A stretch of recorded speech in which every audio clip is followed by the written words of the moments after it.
Assalamualaikum warahmatullahi wabarakatuh. Hello, let me introduce myself.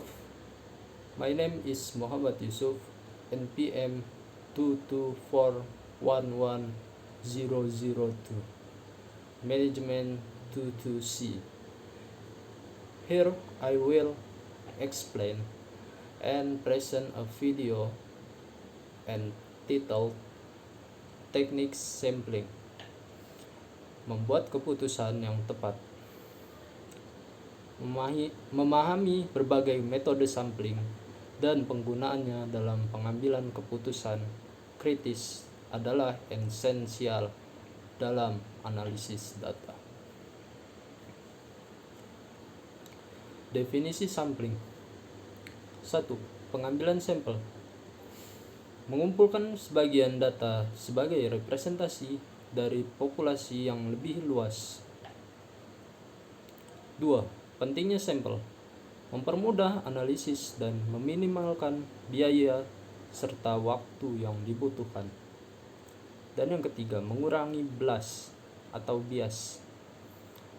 Sampel yang diambil secara acak-acak dapat mengurangi bias yang mungkin terjadi. Selanjutnya, tujuan sampling. Tujuan sampling meliputi 1. Mendapatkan informasi. Menarik kesimpulan tentang populasi berdasarkan sampel yang representatif. 2. Meminimalkan kesalahan. Meminimalkan kesalahan yaitu mengurangi kesalahan pengambilan keputusan yang dapat terjadi karena analisis populasi secara keseluruhan. Dan yang ketiga, efisiensi dan efektivitas. Mendapatkan hasil yang akurat dengan menggunakan sumber daya yang terbatas.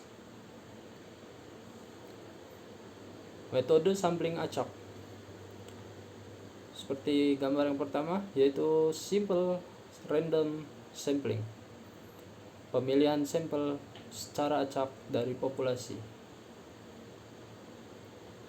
Yang kedua, stratified random sampling.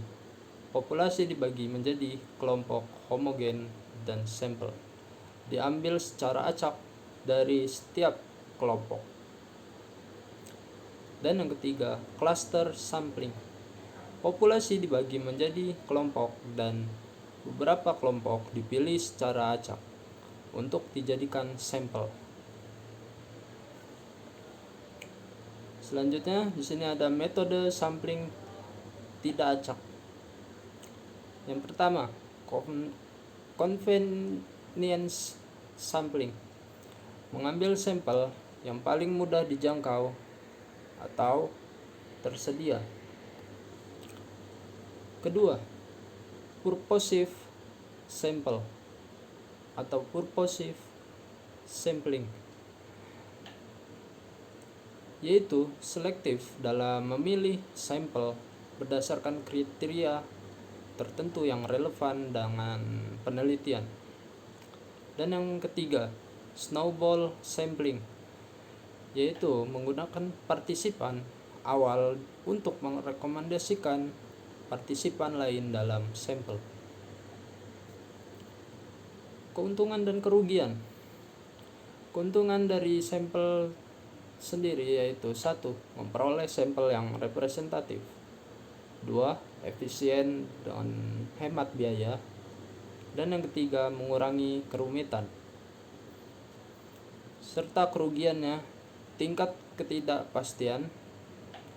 2. Keterbatasan generalisasi. Dan yang ketiga, kemungkinan bias.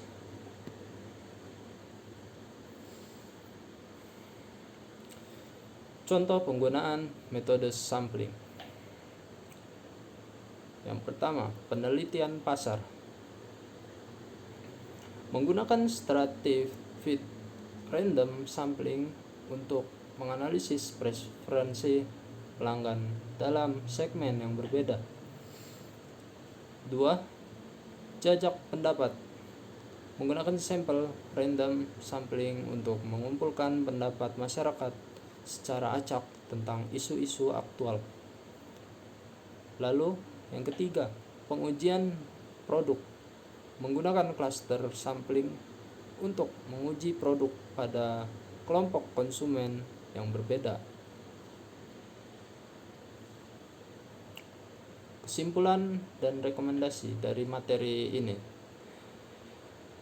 sampel yang representatif penting untuk memilih metode sampling yang sesuai agar hasil analisis dapat direpresentasikan dengan baik.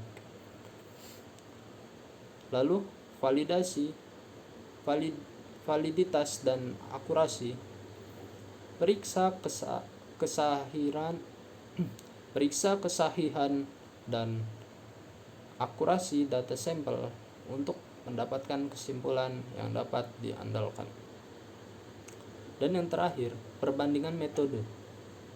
Perhitungkan keuntungan serta kerugian setiap metode untuk memilih yang paling tepat dalam situasi tertentu. Okay, that's all my presentation.